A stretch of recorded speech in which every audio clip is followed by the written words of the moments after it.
దొండకాయలు మా గార్డెన్లో కాసిన ఫ్రెష్ దొండకాయలు అన్నమాట.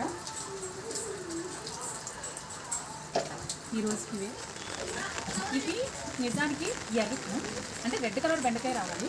పూత చక్కగా ఎర్ర పువ్వు వచ్చింది, పిండి కూడా ఎర్రగానే వచ్చింది, కానీ కాయ అయ్యేసరికి గ్రీన్ కలర్లో వచ్చింది. ఇలా ఎందుకు జరిగిందో నాకు అసలు కాదు.